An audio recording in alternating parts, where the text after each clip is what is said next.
नमस्कार विद्यार्थी मित्रांनो. आपलं बी कॉम बीएससी मधून ग्रॅज्युएशन झालेलं आहे आणि आपल्याला LLB किंवा बीएड साठी ऍडमिशन करायचं आहे. तर हा व्हिडिओ तुमच्यासाठी आहे. या व्हिडिओच्या माध्यमातून आपण तुम्हाला सीईटीच्या रजिस्ट्रेशनची जी काही इम्पॉर्टंट डेट आहे आणि एक्झामची इम्पॉर्टंट डेट याबद्दल आपण चर्चा करणार आहोत. या अगोदर आमच्या युट्यूब चॅनलला सबस्क्राईब करा, फेसबुक इन्स्टा पेजला फॉलो करा आणि हा व्हिडिओ शेवटपर्यंत पहा.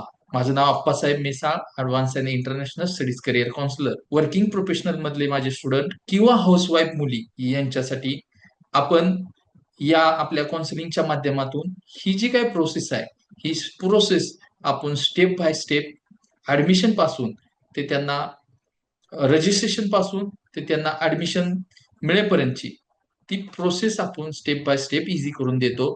तर आपण आता बीएड आणि LLB संदर्भात माहिती घेत आहोत.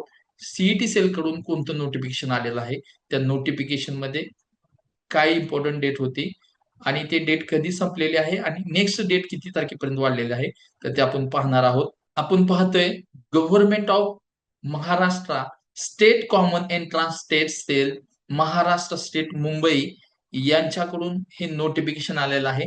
CET 2026 extension to application form filling notice for MAH B Ed general and special B Ed ELCT and LLB 3 year CET examination academic year 2026-27 याचं जे रेफरन्स जे याच्यामध्ये आपण last date of online application form filling set CET has been extended, ही जी last date होती exam CET form भरण्याची ती 24/1/2026 म्हणजे आजच होती.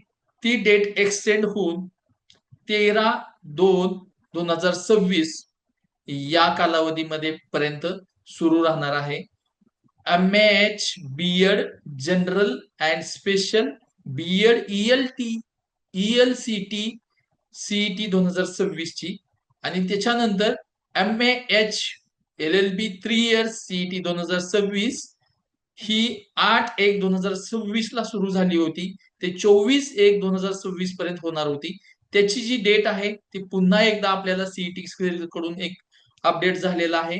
13/2/2026 या कालावधीपर्यंत सुरू राहणार आहे. याच्यानंतर आपल्याला पुढे डेट एक्सटेन्शन मिळेल का नाही मिळणार याची गॅरंटी सांगता येणार नाही. त्यामुळे प्रत्येक विद्यार्थ्यानं या वेळेच्या आतच आपलं सीईटीचं रजिस्ट्रेशन करणं गरजेचं आहे. यासाठी इलिजिबिलिटी क्रायटेरिया आहे BA, BCom, BSc कोणतीही यामधून एक डिग्री हवी आहे. त्याच्यामध्ये तुम्हाला मिनिमम 50% असणं गरजेचं आहे. तो विद्यार्थी ही एक्झाम देण्यासाठी क्वालिफाय होतो. त्यासाठी आधार आयडी जे आहे तुमचं आधार अपार आयडी जे आहे ते अपडेट करणं गरजेचं आहे. ते ते मागच्या नोटिफिकेशन मध्ये ऑलरेडी आपण सांगितलेलं आहे. तरीही अजून तुम्ही अपार आयडी अपडेट नसेल केलं तर तुम्ही डिजी लॉकर या संकेतस्थळावरती जाऊन ते तुम्हाला प्ले स्टोअर मधून डाउनलोड करून त्या ठिकाणी तुम्हाला अपार आयडी तुमचं बनवायचं आहे. हे खूप इम्पॉर्टंट या वर्षीसाठीचं डॉक्युमेंट आहे. तर मित्रांनो, अशाच नवनवीन अपडेटसाठी आमच्या युट्यूब चॅनलला सबस्क्राईब करा, फेसबुक इन्स्टा पेजला फॉलो करा आणि ही माहिती आवडली असेल तर कमेंटमध्ये नक्कीच कमेंट करा आणि आपल्या मित्रांना 5 मित्रांना ही माहिती शेअर करा. जास्तीत जास्त शेअर करा जेणेकरून त्यांचं एक वर्ष वाचू शकतं. कारण सीईटी शिवाय आपण कोणत्याही प्रवेश प्रक्रियेमध्ये भाग घेऊ शकत नाही. तुम्हालाही ऍडमिशन रजिस्ट्रेशन पासून ते तुमचं सीट अलॉटमेंट पर्यंत पूर्ण माहिती, पूर्ण जबाबदारी आमच्याकडून हवी असेल तर कमेंट बॉक्समध्ये तुम्हाला आमच्या ग्रुपची डिस्क्रिप्शन मध्ये आमच्या ग्रुपची लिंक दिलेली आहे. त्या ठिकाणी तुम्ही जाऊन तो ग्रुप जॉईन करू शकता. त्या ठिकाणी तुम्हाला पूर्ण process step by step daily update केल्या जातील. त्यानुसार तुमच्या प्रोसेस करून दिल्या जातील. तुमचं 100% ऍडमिशन मिळवून दिलं जाईल.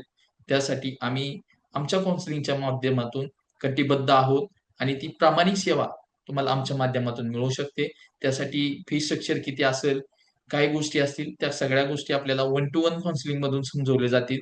त्यासाठी आमचं 1-to-1 काउन्सिलिंग बुक करा आणि आजच आपलं ऍडमिशन कन्फर्म करा. जय हिंद, जय महाराष्ट्र, जय भारत.